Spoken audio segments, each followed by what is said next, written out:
ಮುಖ್ಯಮಂತ್ರಿ ಸಿದ್ದರಾಮಯ್ಯ ಅವರು ರಾಜೀನಾಮೆ ನೀಡೋದು ಖಚಿತ ಆಗಿದೆ. ಸದ್ಯ ಬ್ರೇಕ್ಫಾಸ್ಟ್ ಮೀಟಿಂಗ್ ಆಗ್ತಾ ಇದೆ. ಅದಕ್ಕೂ ಮುಂಚಿತವಾಗಿ ಡಿಕೆ ಶಿವಕುಮಾರ್ ಸಿದ್ದರಾಮಯ್ಯ ಅವರ ಆಶೀರ್ವಾದ ಪಡೆದಿರುವಂತಹ ಫೋಟೋವನ್ನು ಆಗಲೇ ನೋಡಿದ್ರಿ. ಇನ್ನು ರಾಜೀನಾಮೆಯ ನಿರ್ಧಾರವನ್ನು ಸಿದ್ದರಾಮಯ್ಯ ಪ್ರಕಟಿಸಿದ್ದಾರೆ. ಹೈಕಮಾಂಡ್ ಸೂಚನೆಯ ಹಿನ್ನೆಲೆಯಲ್ಲಿ ಸಚಿವರ ಮುಂದೆ ರಾಜೀನಾಮೆಯ ವಿಚಾರವನ್ನು ಪ್ರಕಟಿಸಿದ್ದಾರೆ. ಸಿಎಂ ಸ್ಥಾನಕ್ಕೆ ರಾಜೀನಾಮೆ ಕೊಡ್ತಾ ಇದ್ದೀನಿ. 3 ವರ್ಷ ಸುಸೂತ್ರ ಆಡಳಿತ ನಡೆಸೋದಕ್ಕೆ ನಿಮ್ಮ ಸಹಕಾರಕ್ಕೆ ನಾನು ಧನ್ಯವಾದ ಹೇಳ್ತಾ ಇದ್ದೀನಿ. ಮುಂದಿನ ನಿರ್ಣಯಗಳನ್ನು ಕಾಂಗ್ರೆಸ್ನ ಹೈಕಮಾಂಡ್ ತೆಗೆದುಕೊಳ್ಳುತ್ತೆ ಅಂತ ಸಿದ್ದರಾಮಯ್ಯ ಅವರು ಕ್ಯಾಬಿನೆಟ್ನ ಸಹೋದ್ಯೋಗಿಗಳಿಗೆ, ತಮ್ಮ ಸಂಪುಟದ ಸಹೋದ್ಯೋಗಿಗಳಿಗೆ ಸ್ಪಷ್ಟವಾಗಿ ಹೇಳಿದ್ದಾರೆ. ಅಧಿಕೃತವಾದಂಥ ಪ್ರಕಟಣೆ ತಮ್ಮ ಸಂಪುಟದ ಸಹೋದ್ಯೋಗಿಗಳ ಮುಂದೆ. ಇವತ್ತಿನ ಬ್ರೇಕ್ಫಾಸ್ಟ್ ಮೀಟಿಂಗ್ ನಲ್ಲಿ ಇದ್ದಂತ ಎಲ್ಲ ಸಚಿವರಿಗೂ ಕೂಡ ಮೆಸೇಜ್ ಕ್ಲಿಯರ್ ಆಗಿ ಕೊಡಲಾಗಿದೆ. ಹೈಕಮಾಂಡ್ ಹೇಳಿದೆ, ರಾಜೀನಾಮೆ ಕೊಡ್ತಾ ಇದೆ. ಮುಂದಕ್ಕೇನು ಅನ್ನೋದನ್ನ ಹೈಕಮಾಂಡ್ ನಿರ್ಧಾರ ತೆಗೆದುಕೊಳ್ಳುತ್ತೆ. ನೀವು ನನಗೆ ಜೊತೆಗೆ 3 ವರ್ಷ ನನ್ನ ಜೊತೆಗೆ ಇದ್ರಿ, ಸರ್ಕಾರದ ಮೊದಲ ದಿನದಿಂದಲೂ ಮಂತ್ರಿಗಳಾಗಿದ್ರಿ. 3 ವರ್ಷ ನಿಮ್ಮ ಸಹಕಾರಕ್ಕೆ ನನ್ನ ಧನ್ಯವಾದ ಅಂತ ವಿದಾಯದ ಭಾಷಣ ಮಾಡಿದ್ದಾರೆ ಸಿದ್ದರಾಮಯ್ಯ ಅವರು ತಮ್ಮ ಸಂಪುಟದ ಸಹೋದ್ಯೋಗಿಗಳ ಮುಂದೆ ವಿದಾಯದ ಮಾತುಗಳನ್ನಾಡಿದ್ದಾರೆ. ಅದಕ್ಕೂ ಮುಂಚೆ, ಬ್ರೇಕ್ಫಾಸ್ಟ್ ಮೀಟಿಂಗ್ ನಡೆಯೋದಕ್ಕೂ ಮುಂಚೆ, ಈ ವಿಡಿಯೋ ನೋಡ್ತಾ ಇದ್ದೀರಲ್ಲ, ಇದು ಬ್ರೇಕ್ಫಾಸ್ಟ್ ಮೀಟಿಂಗು ಮೊದಲು. ಹೆಚ್ಚಿನ ಡೀಟೇಲ್ ನೀಡೋದಕ್ಕೆ ನಮ್ಮ ರಾಜಕೀಯ ವಿಭಾಗದ ಮುಖ್ಯಸ್ಥ ಆನಂದ್ ಬೈದನ್ ಮನೆ ನೇರ ಸಂಪರ್ಕದಲ್ಲಿ. ಆನಂದ, ಮೆಸೇಜ್ ಕ್ಲಿಯರ್ ಇದೆ, ಸುಸೂತ್ರವಾಗಿ ಎಲ್ಲವೂ ನಡೆದು ಹೋಗುತ್ತೆ ಕಾಂಗ್ರೆಸ್ನಲ್ಲಿ ಅನ್ನುವಂಥ ಮೆಸೇಜ್ ರೀತಿಯಲ್ಲಿ ಕಾಣ್ತಿದೆ ಇದು. ಎಸ್, ಸದ್ಯಕ್ಕೆ ಹಾಗೆ ಕಾಣ್ತಾ ಇದೆ. ಯಾಕಂದರೆ ಮುಖ್ಯಮಂತ್ರಿ ಸಿದ್ದರಾಮಯ್ಯವರು ಬ್ರೇಕ್ಫಾಸ್ಟ್ ಮೀಟಿಂಗ್ ಆರಂಭ ಆಗ್ತಿದ್ದ ಹಾಗೇನೆ ಸಚಿವರಿಗೆ ಒಂದು ಸ್ಪಷ್ಟವಾದ ಸಂದೇಶ ಕೊಟ್ಟಿದ್ದಾರೆ. ತಾವು ಮುಖ್ಯಮಂತ್ರಿ ಸ್ಥಾನದ ಇಳಿತಾ ಇದ್ದೀವಿ ಅಂತಕ್ಕಂಥದ್ದನ್ನು ಬಹಳ ಸ್ಪಷ್ಟವಾಗಿ ಹೇಳಿದ್ದಾರೆ. ಮತ್ತು ಹೈಕಮಾಂಡ್ ನಿರ್ಧಾರ ಅನ್ನೋದನ್ನು ಸಚಿವರಿಗೆ ಮನವರಿಕೆ ಮಾಡಿಕೊಡ್ತಕ್ಕಂಥ ಪ್ರಯತ್ನವನ್ನು ಕೂಡ ಸಿದ್ದರಾಮಯ್ಯವರು ಮಾಡಿದ್ದಾರೆ. ಸೊ ಮತ್ತೆ ಮುಂದೆ ಆಗ್ತಕ್ಕಂಥ ಕೆಲವೊಂದಷ್ಟು ಪ್ರಮುಖವಾದಂಥ ತೀರ್ಮಾನಗಳನ್ನು ಹೈಕಮಾಂಡ್ ತೆಗೆದುಕೊಳ್ಳುತ್ತೆ ಅನ್ನೋದನ್ನು ಕೂಡ ಸಚಿವರಿಗೆ ಹೇಳಿದ್ದಾರೆ. ಕಳೆದ 3 ವರ್ಷಗಳ ಅವಧಿಯಲ್ಲಿ ತಮ್ಮೊಂದಿಗೆ ಸಹಕಾರ ಮಾಡಿದಂಥ ಎಲ್ಲರಿಗೂ ಕೂಡ ಅವರು ಧನ್ಯವಾದವನ್ನು ಅರ್ಪಿಸಿದ್ದಾರೆ. ಅಲ್ಲಿಗೆ ಹೈಕಮಾಂಡ್ ಕಳೆದ 2 ದಿನಗಳ ಹಿಂದೆ ತೆಗೆದುಕೊಂಡಿರತಕ್ಕಂಥ ರಾಜಕೀಯವಾದಂಥ ಅತ್ಯಂತ ಗಟ್ಟಿ ನಿರ್ಧಾರವನ್ನು ತಾವು ಪಾಲನೆ ಮಾಡ್ತಾ ಇದ್ದೇವೆ, ಜೊತೆಗೆ ಅದನ್ನು ಜಾರಿಗೊಳಿಸಲಿಕ್ಕೆ ಎಲ್ಲ ರೀತಿಯ ಸಹಕಾರವನ್ನು ನೀಡ್ತಾ ಇದ್ದೇವೆ ಅಂತಕ್ಕಂಥದ್ದನ್ನು ಮುಖ್ಯಮಂತ್ರಿ ಸಿದ್ದರಾಮಯ್ಯವರು ಸಹೋದ್ಯೋಗಿಗಳ ಮುಂದೆ ಹೇಳಿದ್ದಾರೆ. ಸಚಿವ ಸಂಪುಟದ ಸಹೋದ್ಯೋಗಿಗಳಿಗೆ ಇವತ್ತು ಬ್ರೇಕ್ಫಾಸ್ಟ್ ಅನ್ನು ಆಯೋಜನೆ ಮಾಡಿದ್ರು ಮುಖ್ಯಮಂತ್ರಿ ಸಿದ್ದರಾಮಯ್ಯವರು. ಬಹುತೇಕ ಎಲ್ಲ ಸಚಿವರು ಕೂಡ ಇವತ್ತಿನ ಬ್ರೇಕ್ಫಾಸ್ಟ್ ಅಲ್ಲಿ ಭಾಗವಹಿಸಿದ್ರು. ಡಿಸಿಎಂ ಡಿಕೆ ಶಿವಕುಮಾರ್ ಅವರು ಕೂಡ ಬ್ರೇಕ್ಫಾಸ್ಟ್ ಮೊದಲು, ಅಂದರೆ ಬ್ರೇಕ್ಫಾಸ್ಟ್ ಆರಂಭಕ್ಕಿಂತ ಮುಂಚಿತವಾಗಿ ಮುಖ್ಯಮಂತ್ರಿಗಳ ನಿವಾಸದಲ್ಲಿ ಮುಖ್ಯಮಂತ್ರಿ ಕಾಲಿಗೆ ಬಿದ್ದು ಆಶೀರ್ವಾದವನ್ನು ಪಡೆದುಕೊಂಡಿದ್ದಾರೆ. ಅಲ್ಲಿಗೆ ಮುಂದೆ ಆಗಬಹುದಾಗಿರ್ತಕ್ಕಂಥ ಅನಾಹುತಗಳಿಗೆ ಬ್ರೇಕ್ ಹಾಕ್ತಕ್ಕಂಥ ಪ್ರಯತ್ನವನ್ನು ಕೂಡ ಈ ಮೂಲಕ ಮಾಡಿದ್ದಾರೆ ಅಂದರೂ ಕೂಡ ತಪ್ಪಾಗಲಾರದು. ಯಾಕೆಂತಂದ್ರೆ ಸಿದ್ದರಾಮಯ್ಯರನ್ನ ಒಳಗೊಂಡಿರ್ತಕ್ಕಂಥ ಸರ್ಕಾರದ ಮುನ್ನಡೆಗೆ ಬೇಕಾಗಿರ್ತಕ್ಕಂಥ ರೀತಿಯಲ್ಲಿ ಇವತ್ತು ಸಿದ್ದರಾಮಯ್ಯನವರ ಆಶೀರ್ವಾದವನ್ನು ಡಿಸಿಎಂ ಡಿಕೆ ಶಿವಕುಮಾರ್ ಅವರು ಪಡೆದುಕೊಂಡಿದ್ದಾರೆ. ಯಾಕೆಂದರೆ ಸಿದ್ದರಾಮಯ್ಯರನ್ನು ಹೊರತುಪಡಿಸಿರ್ತಕ್ಕಂಥ ಅಂತರದಲ್ಲಿ ಸರ್ಕಾರವನ್ನು ನಡೆಸ್ತಕ್ಕಂಥದ್ದು ಎಷ್ಟರ ಮಟ್ಟಿಗೆ ಕಷ್ಟ ಅಂತಕ್ಕಂಥದ್ದು ರಾಜ್ಯದಲ್ಲಿ ಸಮ್ಮಿಶ್ರ ಸರ್ಕಾರ ರಚನೆ ಆದಾಗ ಅದು ನಡ್ಕೊಂಡು ಬಂದಿರತಕ್ಕಂಥ ಇತಿಹಾಸವನ್ನು ಗಮನಿಸಿದಾಗ ಗೊತ್ತಾಗುತ್ತೆ. ಆ ಕಾರಣಕ್ಕಾಗಿ ಎಲ್ಲರನ್ನೂ ಕೂಡ ಒಳಗೊಂಡಿರ್ತಕ್ಕಂಥ ಹೈಕಮಾಂಡ್ ನಿರ್ಧಾರವನ್ನು ಚಾಚು ತಪ್ಪದೆ ಪಾಲನೆ ಮಾಡ್ತಕ್ಕಂಥ ಮತ್ತು ಮುಂದಿನ ರಾಜಕೀಯ ಭವಿಷ್ಯವನ್ನು ಸರಿಯಾದ ದಿಕ್ಕಿನಲ್ಲಿ ತೆಗೆದುಕೊಂಡು ಹೋಗ್ತಕ್ಕಂಥ ಪ್ರಯತ್ನದ ಭಾಗವಾಗಿ ಡಿಸಿಎಂ ಡಿಕೆ ಶಿವಕುಮಾರ್ ಅವರು ಇವತ್ತು ಸಿದ್ದರಾಮಯ್ಯರ ಆಶೀರ್ವಾದ ಪಡ್ಕೊಳ್ತಕ್ಕಂಥ ತೀರ್ಮಾನ ಮಾಡಿ ಅವರ ಆಶೀರ್ವಾದವನ್ನು ಪಡ್ಕೊಂಡಿದ್ದಾರೆ. ಬ್ರೇಕ್ಫಾಸ್ಟ್ಗೂ ಮುಂಚಿತವಾಗಿ ಕಾವೇರಿ ನಿವಾಸಕ್ಕೆ ಆಗಮಿಸಿದಂಥ ಡಿಸಿಎಂ ಡಿಕೆ ಶಿವಕುಮಾರ್ ಅವರು ನೇರವಾಗಿ ಮುಖ್ಯಮಂತ್ರಿಗಳನ್ನು ಭೇಟಿ ಮಾಡಿ ಅವರ ಆಶೀರ್ವಾದ ಪಡ್ಕೊಂಡಿದ್ದಾರೆ. ನಂತರದಲ್ಲಿ ಬ್ರೇಕ್ಫಾಸ್ಟ್ ಅಲ್ಲೂ ಕೂಡ ಭಾಗಿಯಾಗಿದ್ದಾರೆ. ಗೃಹ ಸಚಿವರಾಗಿರ್ತಕ್ಕಂಥ ಡಾಕ್ಟರ್ ಜಿ ಪರಮೇಶ್ವರ್ ಒಳಗೊಂಡಂತೆ ಸಚಿವ ಸಂಪುಟದ ಹಿರಿಯ ಸಹೋದ್ಯೋಗಿಗಳು ಮತ್ತು ಕಿರಿಯ ಸಹೋದ್ಯೋಗಿಗಳಿಗೂ ಸೇರಿದಾಗೆ ಎಲ್ಲರೂ ಕೂಡ ಬ್ರೇಕ್ಫಾಸ್ಟ್ ಅಲ್ಲಿ ಭಾಗವಹಿಸಿದ್ದಾರೆ. ಹಾಗಾಗಿ ಬ್ರೇಕ್ಫಾಸ್ಟ್ ಅಲ್ಲಿ ಯಾವ ಸಂದೇಶ ಕೊಡಬೇಕಾಗಿತ್ತು ಆ ಸಂದೇಶವನ್ನು ಬಹಳ ಸ್ಪಷ್ಟವಾಗಿ ಮುಖ್ಯಮಂತ್ರಿ ಸಿದ್ದರಾಮಯ್ಯವರು ಕೊಟ್ಟಿದ್ದಾರೆ. ಕಳೆದ 3 ವರ್ಷಗಳ ಅವಧಿಯಲ್ಲಿ ತಮಗೆ ಕೊಟ್ಟಿರ್ತಕ್ಕ ಸಹಕಾರಕ್ಕೆ ಧನ್ಯವಾದ. ಜೊತೆಗೆ ಹೈಕಮಾಂಡ್ 2 ದಿನಗಳ ಹಿಂದೆ ತೆಗೆದುಕೊಂಡ ತೀರ್ಮಾನ, ತಮಗೆ ಕೊಟ್ಟಿರ್ತಕ್ಕಂಥ ಸೂಚನೆ ಪಾಲಿಸುವ ಹಿನ್ನೆಲೆಯಲ್ಲಿ ಆಗಬೇಕಾಗಿರ್ತಕ್ಕಂಥ ಆಡಳಿತಾತ್ಮಕ ಪ್ರಕ್ರಿಯೆ ಭಾಗವಾಗಿ ತಾವು ನಡೆದುಕೊಳ್ತಕ್ಕಂಥ ರೀತಿ ಎಲ್ಲದರ ಬಗ್ಗೆನೂ ಕೂಡ ಸವಿಸ್ತಾರವಾಗಿ ಹೇಳುವ ಪ್ರಯತ್ನವನ್ನು ಸಿಎಂ ಸಿದ್ದರಾಮಯ್ಯವರು ಮಾಡಿದ್ದಾರೆ. ಇವತ್ತು ಎಲ್ಲವೂ ಕೂಡ ಅಂದುಕೊಂಡಂತೆ ಆದರೆ 3 ಗಂಟೆಗೆ ಮುಖ್ಯಮಂತ್ರಿ ಸಿದ್ದರಾಮಯ್ಯ ರಾಜೀನಾಮೆ ಕೊಡಬೇಕಾಗಿತ್ತು. ಈಗ ಯಾವ ತೀರ್ಮಾನವನ್ನು ತೆಗೆದುಕೊಳ್ತಾರೆ ಅಂತಕ್ಕಂಥದ್ದನ್ನ ಕಾದೋಡಬೇಕು. ಯಾಕಂತಂದ್ರೆ ರಾಜ್ಯಪಾಲರು ರಾಜ್ಯದಲ್ಲಿ ಇಲ್ಲದೇ ಇರತಕ್ಕಂಥ ಹಿನ್ನೆಲೆಯಲ್ಲಿ ಅವರು ಅಂತಿಮವಾಗಿ ಯಾವ ರೀತಿಯಾಗಿ ತೀರ್ಮಾನ ತೆಗೆದುಕೊಳ್ತಾರೆ ಅನ್ನೋದು ಕೂಡ ಬಹಳ ಪ್ರಮುಖ ಆಗುತ್ತೆ. ಹಾಗಾಗಿ ಬ್ರೇಕ್ಫಾಸ್ಟ್ ಮೀಟಿಂಗ್ ನಲ್ಲಿ ಯಾವ ಒಂದು ಸಂದೇಶ ಕೊಡಬೇಕಾಯ್ತು ಆ ಸಂದೇಶವನ್ನ ಮುಖ್ಯಮಂತ್ರಿ ಸಿದ್ದರಾಮಯ್ಯವರು ಕೊಟ್ಟಿದ್ದಾರೆ. ಆ ಮೂಲಕ ರಾಜ್ಯದಲ್ಲಿ ಇರತಕ್ಕಂಥ ಬೆಂಬಲಿಗರಿಗೆ, ತಮ್ಮ ಅನುಯಾಯಿಗಳಿಗೆ ತಮ್ಮ ಸಮುದಾಯಕ್ಕೆ ಮತ್ತು ತಮ್ಮನ್ನು ನೆಚ್ಚಿಕೊಂಡು ಬಂದಿರತಕ್ಕಂಥ ಬಹಳ ದೊಡ್ಡ ಮಟ್ಟದ ವರ್ಗಕ್ಕೆ. ಸೊ ಹಾಗಾಗಿ ಅವ್ರಿಗೆ ಯಾವ ಸಂದೇಶ ಕೊಡಬೇಕಾಗಿತ್ತು ಆ ಸಂದೇಶವನ್ನು ಕೊಟ್ಟಿದ್ದಾರೆ. ಆ ಮೂಲಕ ಹೈಕಮಾಂಡ್ ನಿರ್ಧಾರವನ್ನು ಫಾಲೋ ಮಾಡ್ತಾ ಇದ್ದಾರೆ. ಕಳೆದ 8 ವರ್ಷಗಳ ಅವಧಿಯಲ್ಲಿ ಇಡೀ ಹೈಕಮಾಂಡ್ ತಮ್ಮನ್ನು ನಡೆಸಿಕೊಂಡ ರೀತಿ ಬಗ್ಗೆ ಅವರು ಗೌರವವನ್ನು ಸೂಚಿಸಿದ್ದಾರೆ. ಜೊತೆಗೆ ರಾಜಕಾರಣದಲ್ಲಿ ಸಕ್ರಿಯವಾಗಿರ್ತಕ್ಕಂಥ ಮಾತನ್ನು ಕೂಡ ಹೇಳಿದ್ದಾರೆ. ಆದರೆ ರಾಜ್ಯಸಭೆಗೆ ಹೋಗುವ ಸಂಬಂಧಪಟ್ಟ ಹಾಗೆ ಇದುವರೆಗೂ ಕೂಡ ಯಾವುದೇ ರೀತಿಯಾಗಿರ್ತಕ್ಕಂಥ ಅಧಿಕೃತವಾದ ಹೇಳಿಕೆಯನ್ನು ಅವರು ಕೊಟ್ಟಿಲ್ಲ ಅನ್ನುವಂಥ ಮಾಹಿತಿಗಳು ಬರ್ತಾ ಇದ್ದಾವೆ. ಹಾಗಾಗಿ ಮುಂದಿನ ದಿನಗಳಲ್ಲಿ ಮುಖ್ಯಮಂತ್ರಿ ಸಿದ್ದರಾಮಯ್ಯರ ರಾಜಕೀಯವಾಗಿರ್ತಕ್ಕ ತೀರ್ಮಾನಗಳು ನಿಲುವುಗಳು ಹೇಗಿರುತ್ತೆ ಅಂತಕ್ಕಂಥ ಸಹಜವಾದಂಥ ಕುತೂಹಲ ಇದ್ದೇ ಇದೆ. ಕರ್ನಾಟಕದಲ್ಲಿ ಇನ್ನೊಂದು ಪವರ್ ಸೆಂಟರ್ ಆಗಿ ಇರ್ತಾರಾ ಸಿದ್ದರಾಮಯ್ಯರು ಅಥವಾ ರಾಜ್ಯಸಭೆಗೆ ಹೋಗ್ತಾರಾ ಎಲ್ಲವೂ ಕೂಡ ಇನ್ನಷ್ಟೇ ತೀರ್ಮಾನ ಆಗಬೇಕಾಗಿದೆ.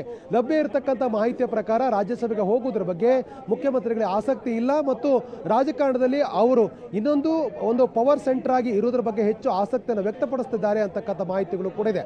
ಅದಕ್ಕೆ ಹೈಕಮಾಂಡ್ ಯಾವ ನಿರ್ಧಾರ ತೆಗೆದುಕೊಳ್ಳುತ್ತಿರೋದನ್ನ ಕಾದು ನೋಡಬೇಕಾಗುತ್ತೆ. ಯಾಕಂತಂದ್ರೆ ಎರಡೆರಡು ಪವರ್ ಸೆಂಟರ್ಗಳು ರಾಜ್ಯದಲ್ಲಿ ಸೃಷ್ಟಿಯಾಗಿದ್ದೆ ಆದರೆ ಇಡೀ ಸರ್ಕಾರದ ಕಾರ್ಯವೈಖರಿ ಪಕ್ಷ ಮತ್ತು ಸರ್ಕಾರದ ಮಧ್ಯೆ ವ್ಯತ್ಯಾಸದ ವಾತಾವರಣಗಳು ನಿರ್ಮಾಣ ಆಗ್ತಕ್ಕಂಥ ಸಾಧ್ಯತೆಗಳು ಕೂಡ ಇರ್ತವೆ. ಹಾಗಾಗಿ ಈಗ ಮುಖ್ಯಮಂತ್ರಿ ಸಿದ್ದರಾಮಯ್ಯವರು ಯಾವ ನಿರ್ಧಾರವನ್ನು ಪ್ರಕಟಿಸ್ತಾರೆ ಅನ್ನೋದು ಕೂಡ ಕುತೂಹಲ ಕಾರಣವಾಗಿದೆ. ಅವರ ಮಾತಿನಲ್ಲಿ ನೀಡಬಹುದಾಗಿರ್ತಕ್ಕಂಥ ಸೂಚ್ಯ ಸಂದೇಶಗಳು ಕೂಡ ರಾಜ್ಯ ರಾಜಕಾರಣದ ದಿಕ್ಕನ್ನು ಬದಲಾಯಿಸತಕ್ಕಂಥ ಸಾಧ್ಯತೆಗಳು ಕೂಡ ಇದೆ. ಯಾಕೆಂದ್ರೆ ಮುಖ್ಯಮಂತ್ರಿಗಳನ್ನು ಭೇಟಿ ಮಾಡಿದಂಥ ಬಹುತೇಕ ಸಚಿವರುಗಳು ಶಾಸಕರುಗಳು ರಾಜೀನಾಮೆ ಕೊಡದಂತೆ ಹೇಳಿದ್ರು ಕೂಡ ರಾಜೀನಾಮೆ ನಿರ್ಧಾರಕ್ಕೆ ಬದ್ಧ ಅಂತಕ್ಕಂಥ ಮಾತನ್ನು ಹೇಳಿದ್ರು. ತಮ್ಮ ಪರವಾಗಿ ಯಾವುದೇ ಕಾರಣಕ್ಕೂ ಸಹಿ ಸಂಗ್ರಹದಂಥ ಅಭಿಯಾನಗಳನ್ನು ಮಾಡದಂತೆ ಸೂಚನೆಯನ್ನು ಕೂಡ ಅವರು ಕೊಟ್ಟಿದ್ರು. ಹಾಗಾಗಿ ಆ ಎಲ್ಲ ಪ್ರಕ್ರಿಯೆಗಳು ಈಗಾಗಲೇ ಡಿಲೀಟ್ ಆಗಿದ್ದಾವೆ. ಈಗ ಅವರು ರಾಜೀನಾಮೆ ಕೊಡ್ತಕ್ಕಂಥದ್ದು ಮಾತ್ರ ಬಾಕಿ ಉಳಿದಿದೆ.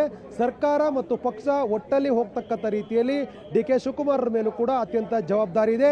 ಆಸ್ ಎ KPCC ಅಧ್ಯಕ್ಷರಾಗಿ ಜೊತೆಗೆ DCM ಆಗಿ ಸರ್ಕಾರವನ್ನು ಅವರೀಗ ನಿಭಾಯಿಸಬೇಕಾಗಿರ್ತಕ್ಕಂಥ ಅನಿವಾರ್ಯತೆ ಇರುವ ಕಾರಣಕ್ಕಾಗಿ ಅವರು ತೆಗೆದುಕೊಳ್ತಕ್ಕಂಥ ಅವರು ನಡೆದುಕೊಳ್ತಕ್ಕಂಥ ರೀತಿ ನೀತಿಗಳೆಲ್ಲವೂ ಕೂಡ ಬೇರೆ ಬೇರೆ ರೀತಿಯಾಗಿರ್ತಕ್ಕ ಸಂದೇಶವನ್ನು ಕೊಡುತ್ತೆ. ಹಾಗಾಗಿ ಯಾವುದೇ ರೀತಿಯ ಗೊಂದಲಕ್ಕೆ ಅವಕಾಶ ಆಗದ ಹಾಗೆ ಬ್ರೇಕ್ಫಾಸ್ಟ್ ಸಭೆಗೂ ಮುಂಚಿತವಾಗಿ CM ಅವರ ಆಶೀರ್ವಾದ ಪಡೆಯುವುದರ ಮೂಲಕ ಮುಂದೆ ಆಗಬಹುದಾದಂಥ ಕೆಲವೊಂದಷ್ಟು ಏನು ಗೊಂದಲಗಳಿಗೆ ಬ್ರೇಕ್ ಹಾಕ್ತಕ್ಕಂಥ ಪ್ರಯತ್ನವನ್ನು ಈ ಮೂಲಕ ಮಾಡಿದ್ದಾರೆ ಅಂದರೂ ಕೂಡ ತಪ್ಪಾಗಲಾರದು. ಆನಂದ್, ಈಗ DK ಶಿವಕುಮಾರ್ ಅವರಿಗಿರ್ಬೋದು ಅವರ ಬೆಂಬಲಿಗಿರ್ಬೋದು ಇದ್ದಂಥ ಆತಂಕ ಏನು ಅಂತಂದ್ರೆ ಬದಲಾವಣೆಯ ವಿಚಾರ ಬಂದಾಗ ಸಿದ್ದರಾಮಯ್ಯ ಅವರ ಕಡೆಯಿಂದ ಪ್ರತಿರೋಧ ಬರಬಹುದು ಅಂತ. ಬಟ್ ಆ ಪ್ರತಿರೋಧ ಬರಲಿಲ್ಲ. ಅದಕ್ಕಾಗಿಯೇ ಭಾವುಕರಾದ್ರ ಹೇಗೆ DK ಶಿವಕುಮಾರ್ ಭಾವುಕರಾಗಿರುವಂಥ ದೃಶ್ಯವನ್ನು ನೋಡ್ತಾ ಇದ್ದೀವಿ. ಕಾಲಿಗೆ ಬಿದ್ದರು, ಹಗ್ ಮಾಡಿದ್ರು, ಹಗ್ ಮಾಡುವಾಗ ಭಾವುಕರಾದ್ರು. ಎಸ್, ಯಾಕೆಂತಂದ್ರೆ ಅಧಿಕಾರ ಹಸ್ತಾಂತರದ ವಿಚಾರ ಇಷ್ಟು ಸುಲಲಿತವಾಗಿ ಕ್ಲಿಯರ್ ಆಗುತ್ತೆ ಅಂತಕ್ಕಂಥ ಯಾವ ನಿರೀಕ್ಷೆ ಕೂಡ ಯಾವ ಕಾಂಗ್ರೆಸ್ ನಾಯಕರು ಕೂಡ ಇರಲಿಲ್ಲ. ದೆಹಲಿಯಲ್ಲಿ ತೆಗೆದುಕೊಂಡಿರ್ತಕ್ಕಂಥ ಕೆಲವೊಂದಷ್ಟು ಪ್ರಮುಖವಾದಂಥ ತೀರ್ಮಾನದ ಕಾರಣಕ್ಕಾಗಿ ಎಲ್ಲವೂ ಕೂಡ ಅಂತಿಮಗೊಂಡಿದೆ. ಈಗ ರಾಜೀನಾಮೆ ಕೊಡೋದಷ್ಟೇ ಬಾಕಿ ಇರತಕ್ಕಂಥದ್ದು. ಆದರೆ ಮುಖ್ಯಮಂತ್ರಿಗಳು ಯಾಕೆ ಕೆಲವೊಂದು ಅದಕ್ಕೆ ವಿರೋಧ ವ್ಯಕ್ತಪಡಿಸ್ತಕ್ಕಂಥ ಒಂದಷ್ಟು ಟೈಮ್ ಕಂಟಿನ್ಯೂ ಆಗ್ತಕ್ಕಂಥ ನಿರ್ಧಾರವನ್ನು ಯಾಕೆ ತೆಗೆದುಕೊಂಡಿಲ್ಲ ಅಂತಕ್ಕಂಥ ಸಹಜವಾದ ಚರ್ಚೆ ಇದ್ರೂ ಕೂಡ ಅವಕಾಶಗಳು ಕಡಿಮೆ ಇತ್ತು ಅನ್ನುವಂಥ ಮಾತುಗಳು ಕೂಡ ಇದೆ. ಯಾಕೆಂದರೆ ಈಗ ಅವರು ವ್ಯಕ್ತಪಡಿಸಬಹುದಾಗಿರ್ತಕ್ಕಂಥ ವಿರೋಧಗಳು ರಾಜಕೀಯ ವಲಯದಲ್ಲಿ ಬೇರೆ ಬೇರೆ ರೀತಿಯಾಗಿರ್ತಕ್ಕಂಥ ವ್ಯಾಖ್ಯಾನಗಳನ್ನು ಮತ್ತು ಮುಂದಿನ ರಾಜಕೀಯ ಇತಿಹಾಸದಲ್ಲಿ ಸಿದ್ದರಾಮಯ್ಯರ ಬಗ್ಗೆ ಈಗಿರ್ತಕ್ಕಂಥ ವರ್ಚಸ್ಸಿಗೆ ಧಕ್ಕೆ ಮಾಡ್ತಕ್ಕಂಥ ಎಲ್ಲ ಸಾಧ್ಯತೆಗಳು ಕೂಡ ಇತ್ತು. ಜೊತೆಗೆ ಹೈಕಮಾಂಡ್ ಒಂದು ತೀರ್ಮಾನ ತೆಗೆದುಕೊಂಡಾಗ ಇರ್ತಕ್ಕಂಥ 80% ಶಾಸಕರುಗಳು ಹೈಕಮಾಂಡ್ ನಿರ್ಧಾರಕ್ಕೆ ಬೆಂಬಲವನ್ನು ವ್ಯಕ್ತಪಡಿಸ್ತಾರೆ. ಆದರೆ ಈಗ ಸಿದ್ದರಾಮಯ್ಯರು ಕೇವಲ 20% ಶಾಸಕರ ಬೆಂಬಲದೊಂದಿಗೆ ಯಾವುದೇ ರಾಜಕೀಯ ನಿರ್ಧಾರಗಳನ್ನು ತೆಗೆದುಕೊಳ್ಳುವ ಸಾಧ್ಯತೆಗಳು ಇಲ್ಲದೇ ಇರುವಂಥ ಕಾರಣಕ್ಕಾಗಿ ಶಾಸಕರ ಬೆಂಬಲ ಇಲ್ಲದೇ ಇರುವಂಥ ಕಾರಣಕ್ಕಾಗಿ ಅವರು ಆ ಥರದ ನಿರ್ಧಾರಗಳನ್ನು ಮಾಡಲಿಕ್ಕೆ ಮುಂದಾಗಿಲ್ಲ. ಅವರು ಹೈಕಮಾಂಡ್ ನಿರ್ಧಾರವನ್ನು ಪಾಲಿಸುವುದರ ಮೂಲಕ ಕರ್ನಾಟಕದ ರಾಜಕಾರಣದ ಇತಿಹಾಸದಲ್ಲಿ ಕಾಂಗ್ರೆಸ್ ಇತಿಹಾಸದಲ್ಲಿ ತಮ್ಮ ಹೆಸರಿಗೆ ಕಪ್ಪು ಚುಕ್ಕೆ ಆಗದ ಹಾಗೆ ನೋಡ್ಕೊಳ್ತಕ್ಕ ತೀರ್ಮಾನವನ್ನು ಮಾಡಿದ್ದಾರೆ ಅಂದರೂ ಕೂಡ ತಪ್ಪಾಗಲಾರದು. ಜೊತೆಗೆ ತಮ್ಮ ಆಪ್ತರಿಗೂ ಮತ್ತು ಅವರ ಬೆಂಬಲಿಗರಿಗೂ ಒಂದು ಸೂಕ್ತವಾಗಿರ್ತಕ್ಕಂಥ ಸ್ಥಾನಮಾನಕ್ಕಾಗಿ ಅವರು ಅಭಿಪ್ರಾಯಗಳನ್ನು ಹೇಳುವ ಮಟ್ಟಿಗೆ ಒಂದು ವ್ಯವಸ್ಥೆಗಳನ್ನು ಒಂದು ಸನ್ನಿವೇಶಗಳನ್ನು ಸೃಷ್ಟಿ ಮಾಡ್ತಕ್ಕಂಥ ಪ್ರಯತ್ನವನ್ನು ಕೂಡ ಇವತ್ತು ಸಿದ್ದರಾಮಯ್ಯರು ಮಾಡಿದ್ದಾರೆ. ಒಂದೊಮ್ಮೆನಾದರೂ ಕೂಡ ತೀವ್ರ ವಿರೋಧಾತ್ಮಕವಾಗಿರ್ತ ಅಭಿಪ್ರಾಯಗಳನ್ನು ವ್ಯಕ್ತಪಡಿಸಿದ್ದೆ ಆದರೆ ಹೈಕಮಾಂಡ್ ಇವರ ಅಭಿಪ್ರಾಯಗಳಿಗೆ ಮನ್ನಣೆ ಕೊಡದೇ ಇದ್ದರೆ ನಿಶ್ಚಯವಾಗಿಯೂ ಕೂಡ ಇವರ ಪುತ್ರ ಸೇರಿದ ಹಾಗೆ ಇವರನ್ನು ನಂಬಿಕೊಂಡಿರ್ತಕ್ಕಂಥ 10 ಜನ ಶಾಸಕರುಗಳಿಗೆ ಸಚಿವರುಗಳಿಗೆ ಧಕ್ಕೆ ಆಗ್ತಕ್ಕಂಥ ಸಾಧ್ಯತೆಗಳು ಕೂಡ ಇತ್ತು. ಹಾಗಾಗಿ ಅದಕ್ಕೆ ಅವಕಾಶ ಆಗದ ಹಾಗೆ ಮುನ್ನೆಚ್ಚರಿಕೆ ಕ್ರಮವನ್ನು ಸಿದ್ದರಾಮಯ್ಯರು ತೆಗೆದುಕೊಂಡಿದ್ದಾರೆ ಅನ್ನುವಂಥ ಮಾತುಗಳು ಕೂಡ ಇದೆ. ಜೊತೆಗೆ ಅವರು ಒಂದೊಮ್ಮೆನಾದರೂ ಕೂಡ ಹೈಕಮಾಂಡ್ ನಿರ್ಧಾರಕ್ಕೆ ವಿರೋಧ ವ್ಯಕ್ತಪಡಿಸಿದಾದರೆ ಸಾರ್ವಜನಿಕ ವಲಯದಲ್ಲೂ ಕೂಡ ಸಿದ್ದರಾಮಯ್ಯ ಬಗ್ಗೆ ನೆಗೆಟಿವ್ ಆಗಿರ್ತಕ್ಕಂಥ ಅಭಿಪ್ರಾಯಗಳು ವ್ಯಕ್ತವಾಗ್ತಾ ಇತ್ತು. ಯಾಕೆಂದರೆ 8 ವರ್ಷಗಳ ಕಾಲ ಹೈಕಮಾಂಡ್ ಆಶೀರ್ವಾದದೊಂದಿಗೆ ಮುಖ್ಯಮಂತ್ರಿ ಆಗಿರ್ತಕ್ಕಂಥ ಸಿದ್ದರಾಮಯ್ಯರು ಕೊನೆಗಳಿಗೆಯಲ್ಲಿ ತೆಗೆದುಕೊಂಡ ತೀರ್ಮಾನಗಳು ವೈಯಕ್ತಿಕವಾಗಿ ಎಲ್ಲವೊಂದು ಕಡೆ ಅವರ ವಿರೋಧ ಆಗ್ತಕ್ಕಂಥ ಸಾಧ್ಯತೆಗಳು ಮಾತುಗಳು ಕೂಡ ಇತ್ತು. ಆ ಕಾರಣಕ್ಕಾಗಿ ಸಾರ್ವಜನಿಕ ವಲಯದಲ್ಲೂ ಕೂಡ ಉತ್ತಮವಾಗಿರ್ತಕ್ಕಂಥ ಹೆಸರು ಬರುವ ಹಾಗೆ ಆಪ್ತರಿಗೆ ಉತ್ತಮವಾಗಿರ್ತಕ್ಕಂಥ ಸ್ಥಾನಮಾನ ಕಲ್ಪಿಸುವ ರೀತಿಯಲ್ಲಿ ವಾತಾವರಣ ಸೃಷ್ಟಿಸುವ ಜೊತೆಗೆ ಮತ್ತು ತಮ್ಮ ಪುತ್ರರ ರಾಜಕೀಯ ಭವಿಷ್ಯ ದೃಷ್ಟಿಯಿಂದಲೂ ಮತ್ತು ತಮಗಿರ್ತಕ್ಕಂಥ ಜನಬೆಂಬಲದ ಕೊರತೆಯ ಕಾರಣಕ್ಕಾಗಿ ಅವರು ಅಂತಿಮವಾಗಿ ಎಲ್ಲವನ್ನು ಅಳೆದು ತೂಗಿ ನಿರ್ಧಾರವನ್ನು ತೆಗೆದುಕೊಂಡಿದ್ದಾರೆ ಅನ್ನುವಂಥ ಮಾತುಗಳು ಕೂಡ ಇದೆ. ಹಾಗಾಗಿ ಇವತ್ತು ಸಿದ್ದರಾಮಯ್ಯ ತೆಗೆದುಕೊಂಡಿರ್ತಕ್ಕಂಥ ತೀರ್ಮಾನ ರಾಜ್ಯ ರಾಜಕಾರಣದಲ್ಲಿ ಮುಂದೆ ಆಗಬಹುದಾಗಿರ್ತಕ್ಕಂಥ ಬೇರೆ ಬೇರೆ ರೀತಿಯಾಗಿರ್ತಕ್ಕಂಥ ನಕಾರಾತ್ಮಕವಾದ ಬೆಳವಣಿಗೆಗಳಿಗೆ ಕಡಿವಾಣ ಹಾಕಿದೆ ಅಂದರೂ ಕೂಡ ತಪ್ಪಾಗಲಾರದು. ಆನಂದ್, ಈಗ ರಿಸೈನ್ ಮಾಡ್ತೀನಿ ಇವತ್ತು ಅಂತ CM ತಮ್ಮ ನಿರ್ಧಾರವನ್ನು ಹೇಳಿದಾಗ ಸಂಪುಟದ ಸಹೋದ್ಯೋಗಿಗಳ ರಿಯಾಕ್ಷನ್ ಏನಾಗಿತ್ತು? ಯಾಕಂತಂದ್ರೆ ಅದರಲ್ಲಿ ಬಹಳ ಜನ ಸಿದ್ದರಾಮಯ್ಯ ಬೆಂಬಲಿಗರೇ ಕ್ಯಾಬಿನೆಟ್ ಅಲ್ಲಿ ಇರೋದು. ಏನು ರಿಯಾಕ್ಷನ್ ಇತ್ತು?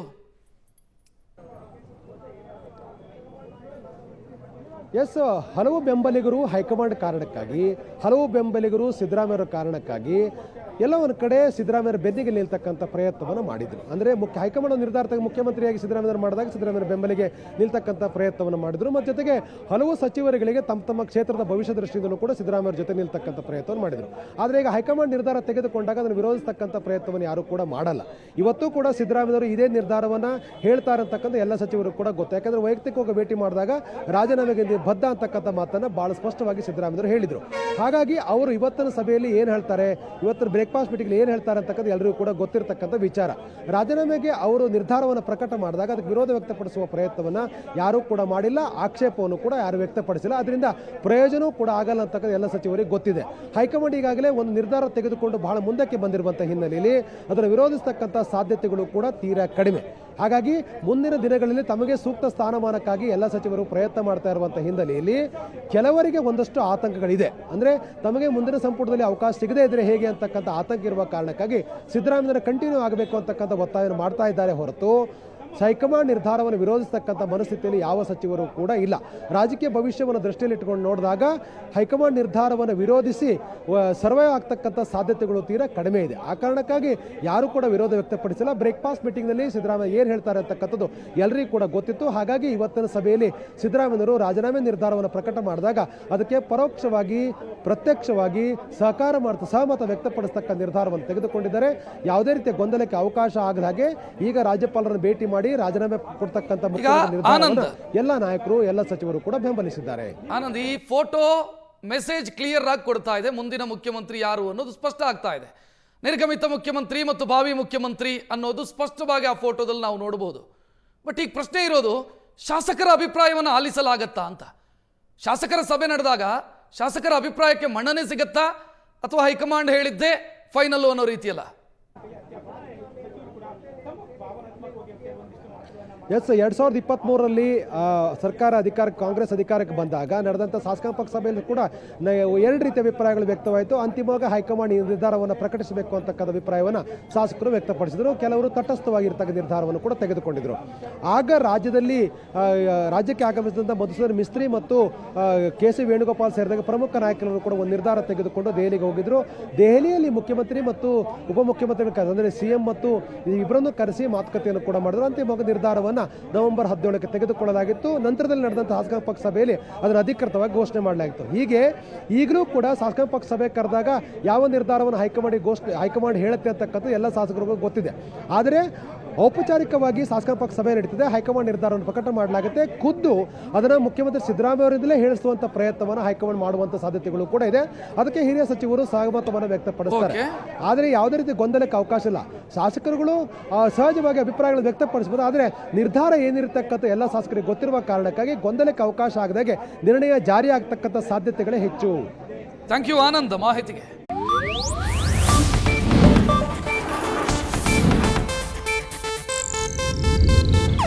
ಇದು ಏಷ್ಯಾನೆಟ್ ನ್ಯೂಸ್ ನೆಟ್ವರ್ಕ್ ಪ್ರಸ್ತುತಿ.